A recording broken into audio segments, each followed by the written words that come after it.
Through centuries of resilience, Native Americans and Indigenous peoples have developed profound healing practices that address both mental and spiritual well-being.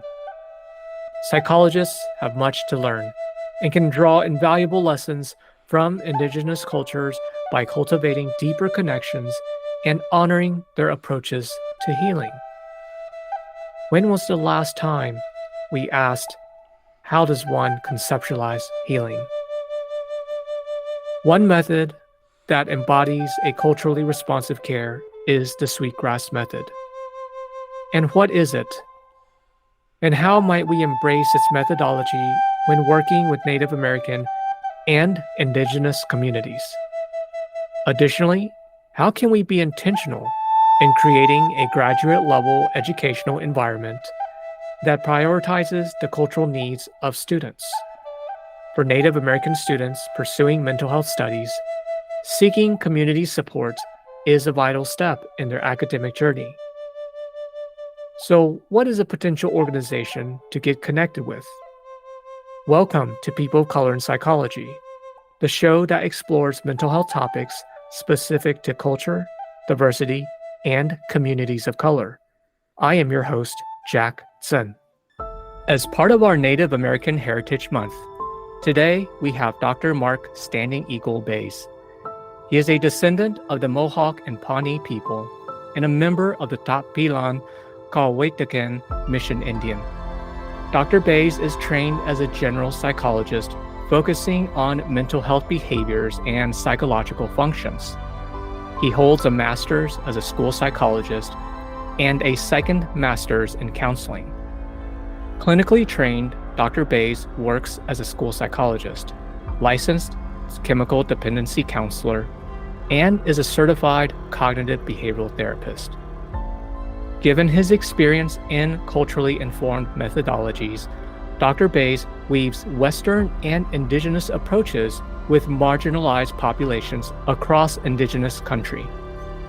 As such, Dr. Baez has developed an approach called the Sweetgrass Method, focusing on weaving Western approaches and cultural methods for clients into his practice among tribal communities across Indian country. In addition to his clinical work, Dr. Baez is an assistant professor in the clinical and counseling program at Bemidji State University and is the president-elect of the Society of Indian Psychologists and a proud member of the American Psychological Association, National Association of School Psychologists, and National Association of Addiction Professions. Dr. Baez is a published author and a national speaker. He also mentors graduate and undergraduate American Indian and Alaskan Native students majoring in psychology.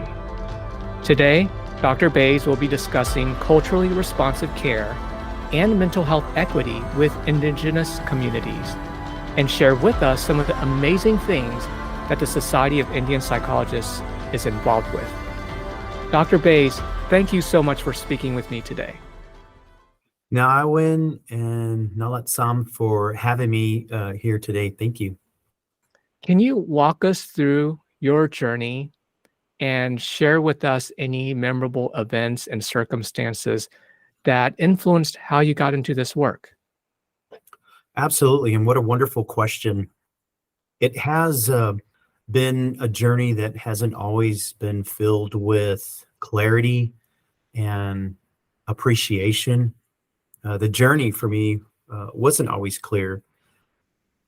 Even throughout my academics, I always understood a Western position and thinking and learning as the correct way of what I did and what I wanted to do. First and foremost, one of the things that I really wanted to do was to help others, specifically for my people, American Indian, Alaska Native people. And I was introduced to looking at opportunities and ways to helping those that were having substance use issues. So I wanted to be more proactive than reactive and thought the best way was to understand what addiction is about and or mental health. So I registered and submitted applications to attend school. Wasn't always easy.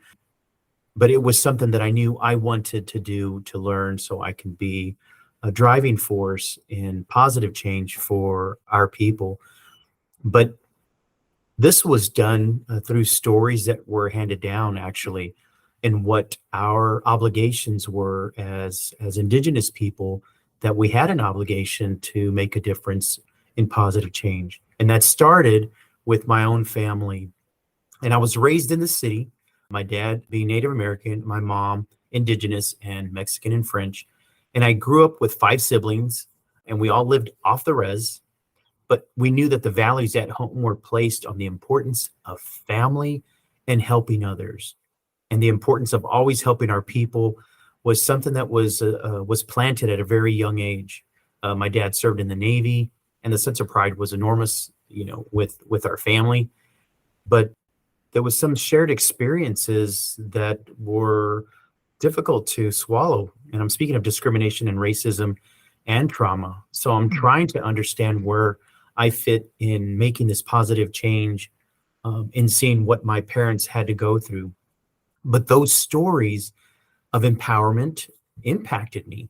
And I knew that the pain that my parents and relatives had endured actually paved an opportunity for me to focus on what my obligation was, in hopes to make a difference for the people around me, my community, and of course, our generation. So acknowledging those stories that my parents handed down, as well as grounding the ceremonies to continue what we need to do and obligated, really helped in those steps and grounding my steps and completing my academics. And I mentioned earlier, always having this understanding and being taught from a Western perspective was something that I knew in grad school, that I was having some internal battles going on.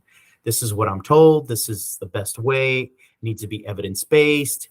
And why isn't it working for my own people? Why isn't that working? So it was something that I knew that there was some disconnect. I needed to finish. I needed to pass that finish line, and then knew that I needed to make a difference. But to think of those words that empowered me to keep going was actually the stories that I heard from my own parents and their experiences, but to never give up. And it was something that I will never forget. And I continue to honor my family and our people in what I do. And I feel extremely blessed. Dr. Baez, thank you so much for sharing that. As you were describing this, I had a couple of reactions. One is really a commitment and connection you have with your family and your community. And you went beyond just serving your people. The work that you're doing, my understanding is it's actually influenced other groups and communities with the Sweetgrass Method. You're mentoring students. You are also president-elect of Society of Indian Psychologists. You are doing amazing work. Thank you. And may I ask, is there a strand of story that your family shared with you that kept you going? There are many strands, and they're very personal strands, and we continue to be survivors of whatever happens. We're resilient, and always remember that we are still here today. And it's important that we continue to fight for our people.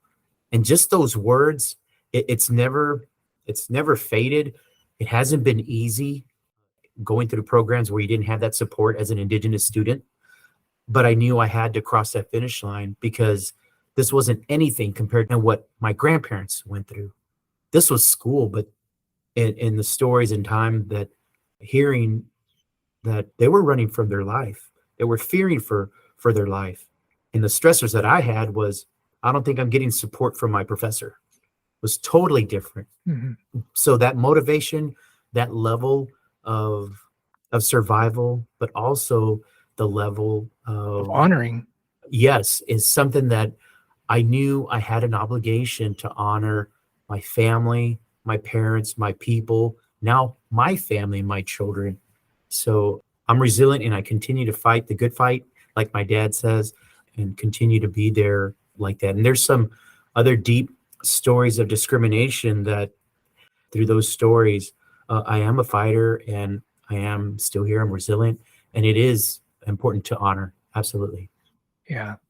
And I'm glad you finished in spite of the challenges, in spite of the messages that may have been implicit, which is the Western methodology is the right way.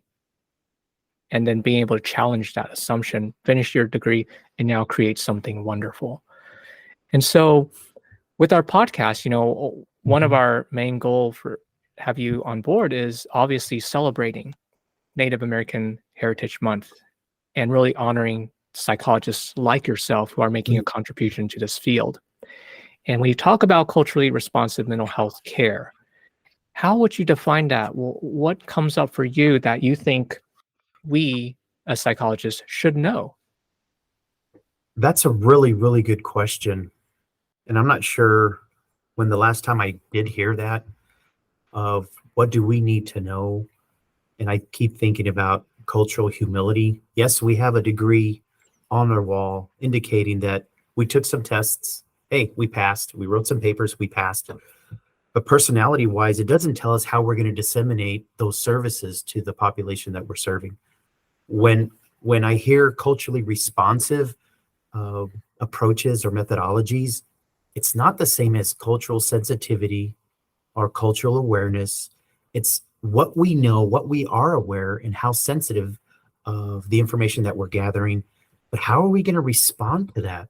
We could be still culturally sensitive and culturally aware, but choose not to respond in a cultural way because I know better.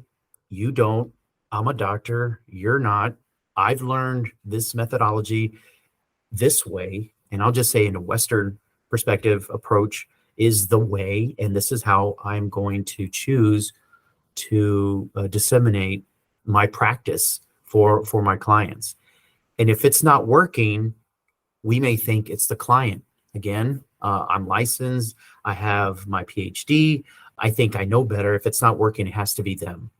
So culturally responsive is how we respond culturally. And I do want to preface the Western perspective and approaches are some approaches that I've embraced because there's a lot there that I believe in. However,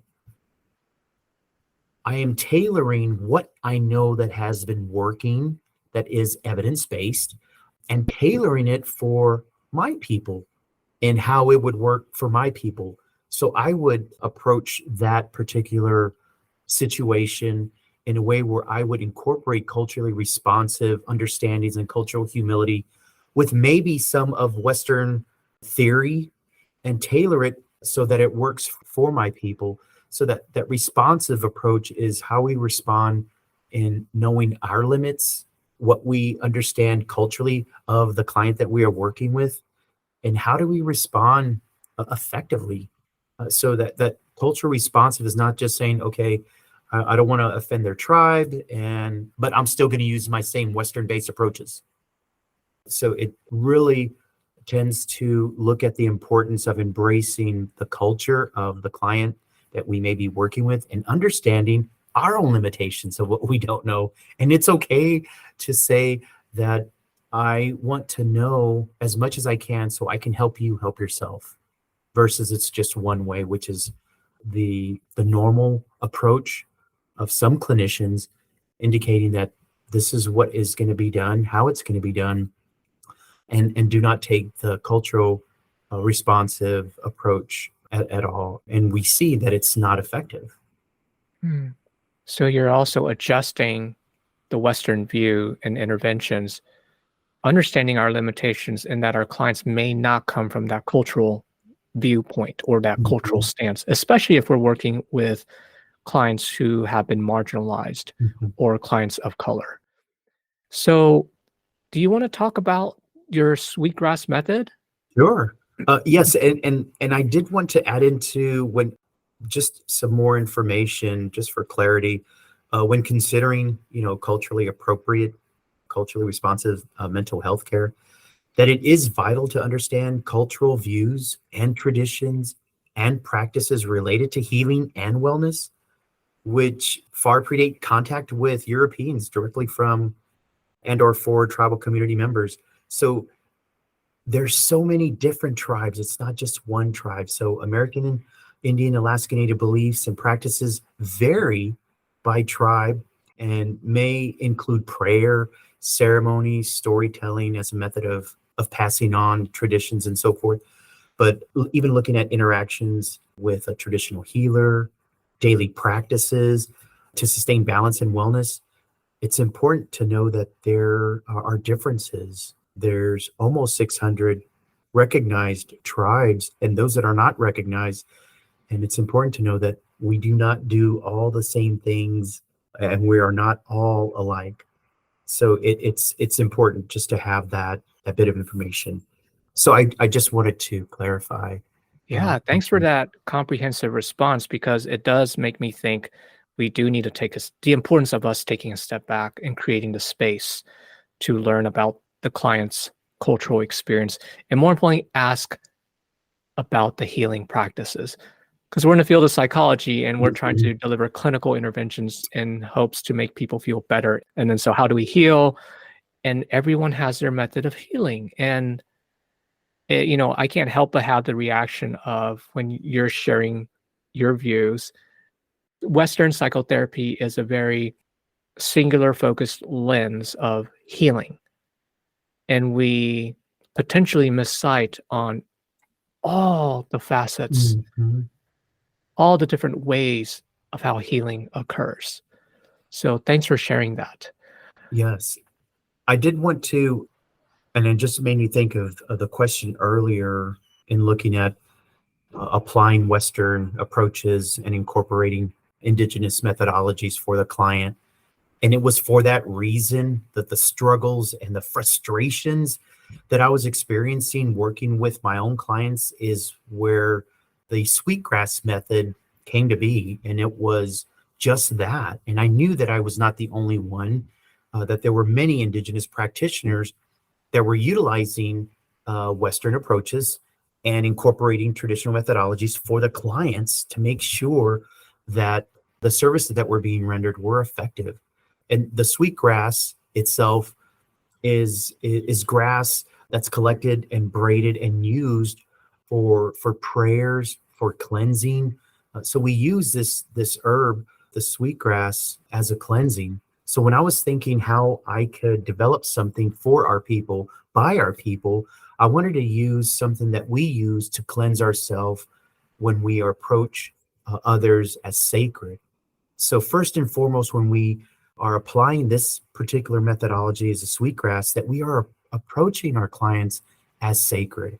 And it's not to say that our clients are doing everything sacred. There's a lot of things that, of course, they have areas of need, but that we as clinicians come to this moment with our client as a sacred moment and have an obligation to be in a position to make those positive and healing changes. So the sweetgrass is a culturally responsive, community-based, participatory approach for practitioners to analyze their methods, recognize ranges of needs in their capabilities as well as understandings, and deliver, again, a culturally responsive approach with their clients that are American Indian, Alaska Native.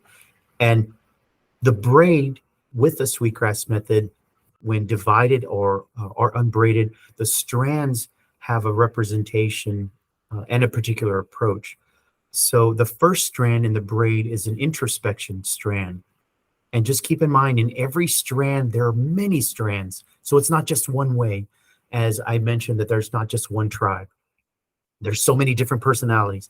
But the first strand is the introspection. And this is ourselves as a clinician, as we look at how we are, how we're grounded with a cultural humility, how we take care of ourselves. So the first strand is where we are at when we are working with the clients that we serve. The second strand is communication, and that communication is with others, how we collaborate with other practitioners, how we consult with other practitioners, but also the communication we have with the client. And the last one it is just as important, but I bold this last strand, and it's continuity. And the continuity is critical because this is the services that we never give up or we do not burn out in. That it's not a honeymoon phase and then it fizzles out, and we do not continue to provide culturally responsive services for our clients. We just give up. This last strand that's braided with the other two is a continuum of culturally responsive services and or care. So it's a continuum. It just continues. It doesn't stop. So we continue learning about our client in their health, in their wellness. So it's something that obligates us as practitioners to continue to learn, to continue to provide those services and or approaches. So the sweetgrass, as it's braided together, also is another analogy of a blade of grass. And the blade of grass, I know here in Minnesota, it's snowing off and on, but when we step on a blade of grass, it bends. But eventually that blade of grass bends back. And this is an example for us as practitioners that there may be some times where we feel like our egos may be crushed, or we just had a bad session, or our clients were really angry and upset with us. Regardless of what took place, that we too will bend back. We may feel like we're stepped on, but know that we need to be just as flexible as the grass with our clients as the blade of grass in the sweetgrass. So again, it is sacred. We use this to smudge ourselves. It's braided together in this particular approach of sweetgrass, the introspection, the self, the communication, of course, the collaboration and consultation, and the continuity with ongoing continuum of culturally responsive services for our clients. And again, we need to be flexible, and we need to know what to change, whether it's a treatment plan. It's not just one cookie cutter plan, that we're flexible in seeing how we can help that particular individual and tailor the services for their success on their path of this red road. Wow. Well, thanks for sharing that method with us. And I will link in the show notes I think you have an article published. Yes, that's correct. Okay, yeah, let's link that on the show notes so folks can download it, read more about that. And I'm also thinking about the amazing work that the Society of Indian Psychologists is involved with. In fact, we had a recent speaker, Dr. Feder, who mentioned signing up. That's how she learned about this community. And so that's evidence that, this organization, this professional organization, is really supporting the work of Indigenous psychologists. So as the president-elect, do you want to share with me what you would Sure. like listeners to know about? Sure, absolutely. And a shout out to Dr. Feder. She's another Mohawk. So I would just want to give a shout out. She's an amazing practitioner that is doing amazing work. And I'm extremely proud of everything that she's doing. For the Society of Indian Psychologists, I think about first and foremost the mission of this society, and it's to advocate for psychological well-being of American Indian and Alaska Native peoples, and to advance knowledge about Indigenous psychology. And the purpose behind what these steps are taking towards that is to create opportunities, a forum where the SIP members can network and support one another on those moments and or days or experiences when they have other Indigenous practitioners or students that can help provide and or guide or motivate or encourage and support in the end the members to continue to move forward in what they are doing. But it's also to provide an outreach and membership to American Indian Alaska Native psychology students. And I can also share a little bit about the membership for those that may be interested, but also advancing the understanding of psychology of American Indian people. So this is a great and a wonderful place and opportunity to gather and to gain that information, and also furthering development or developing research, methods and treatments and interventions, models that are ethically and culturally appropriate and sensitive and responsive to American Indian and Alaska Native people. So those points and purpose is something that we drive in the importance of what we are doing as a society, as well as contribute to the scientific understanding and feature of ethnicity, culture, and class among American Indian and Alaska Native people. And I think also to have a facilitation opportunity of professional exchange, such as this, and or any other concerning relevant policy or practice and research related to American Indian and Alaska Native people. We do have an annual SIP convention that happens every June, and it is a wonderful opportunity not only to gain knowledge, but also to network and gather as people to support and to provide opportunities of connectedness. Major missions.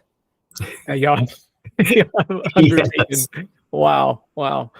Now, may I ask, for membership, does one must be a Native American or Indigenous person to be a member? No, well, actually, you do not.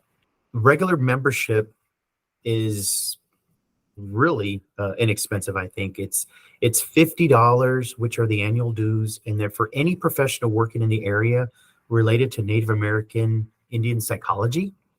There could be licensed counselors, psychologists, nurse practitioners, social workers, licensed substance abuse counselors, and I know several different professionals.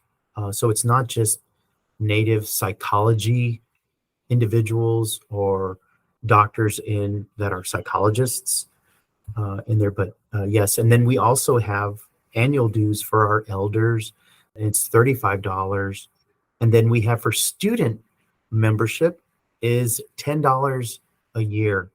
So I think it's something that we're really excited about, keeping the cost down so we can again provide and create an opportunity for the members so they can network and support each other. Wow. Out of curiosity, as we're talking about this, I was just thinking about, can we sponsor students, like student membership? That's a really good question. I want to say yes, you can. I know our university does for students that can't afford it, and we're able to do that. Yes, absolutely. All right. So, It's Dr. great. Baez, a question I ask all the guest speakers on the show, and that is, in your career as a person of color, what were some challenges that you faced and overcame that you would be willing to share? Some of the challenges was maybe the lack of understanding or support in who I was, not what I was doing. And that was just being Native and expecting that I would have at least an understanding of equality in what I was doing. And I will speak just on my experience in my dissertation, that having a support is critical, especially in this particular academic journey was extremely difficult for me, and not having that support and or understanding, especially during ceremony. Some of the ceremonies aren't an hour. Some of the ceremonies are 4 days. Sometimes we don't have our academic institutions that are flexible, and like the train is moving, you need to jump on or we're leaving you behind. So there were some instances where I felt that there were not a lot of cultural sensitivity for what was happening, and in some areas I felt like I wasn't there for family during times where I needed to be there because of ceremonial obligations. So It didn't just happen once, it happened several times, and it was pretty difficult. But getting through those steps took having these deep conversations with my family and the support of extended family members is was important to connect to my culture, even the ceremony, even prayer when I wasn't with the family. So it was something that was really key that I wherever I went that I took some of the medicine with me where I could still have my prayer and still be grounded in what I was doing, but having my connection with my people and my ceremonies was very important to help me get through those times of adversity. And it was those times where I really felt I needed more support than ever. But turning towards my family and community and ceremony really helped offset some of those stressors in my life as when I was working through my dissertation. Wow, it's amazing. It's unfortunate that it's almost as though, as a minoritized group, any sort of spiritual, religious, cultural practice has to be put on the wayside because we're following, as you said, this train that keeps going. Mhm. And my hope is that for folks who are listening, that we do actually start to be more inclusive, even in the syllabus, when we're developing programs. If there are certain holidays, certain ceremonies, certain days that you need to take off, please just let us know as faculty members so we can try to coordinate and really work with you. Mhm. This isn't the first time that this issue has been brought up with the other speakers that we've had. And, I am glad that you persisted. And so I'm wondering, do you have any final thoughts, or how can we support you or the Society of Indian Psychologists? So, what I'd like to say, just how I would close this session, is thinking of professionals working with Indigenous communities that they should truly consider being culturally sensitive and appropriate and responsible. Again, an example is just very important is to enter the community respectfully, not bringing your own expectations, judgments, or making assumptions, about the community. Quietly observe and await until you're approached by members of the community and so forth. But it's important to have those steps, those initial steps of building that relationship, offer a hand when appropriate and so forth. But these points cannot happen if we're not grounded introspectively with a sense of cultural humility as a guide, as practitioners. But, we can even think all those psychologists and mental health practitioners should understand their clients' differing cultural perspectives, as I mentioned. And they should also remember that not everyone with the same ethnic or racial background has the same values.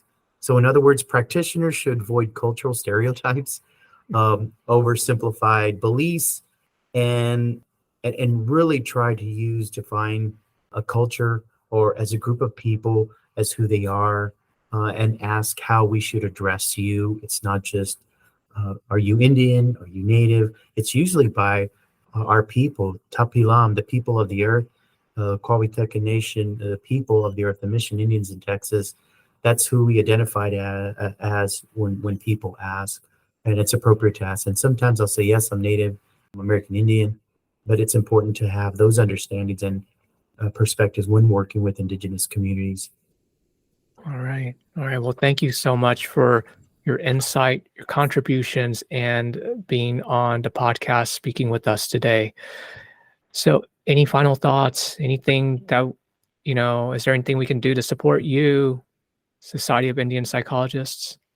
If there's any questions, please go on to the website, and I definitely will give you the link to the website. You can find a little bit more out about who we are, what we do, what we're about, how we support one another like that. And I do want to thank you for giving me an opportunity and a seat at this table to share my voice in areas of what I truly believe and what I'm doing that's important for positive change and healing for our people, and having the opportunity to share that here. And I want to thank you and say Nawen and Nalatsam. Yes. Well, Dr. Baez, thank you so much. Thank you. I hope you liked this episode. Please subscribe and share. We love to hear from you, so send me a message on LinkedIn or email. The People of Color in Psychology is brought to you by the Multicultural Counseling Institute, and I'm your host, Jack Sun.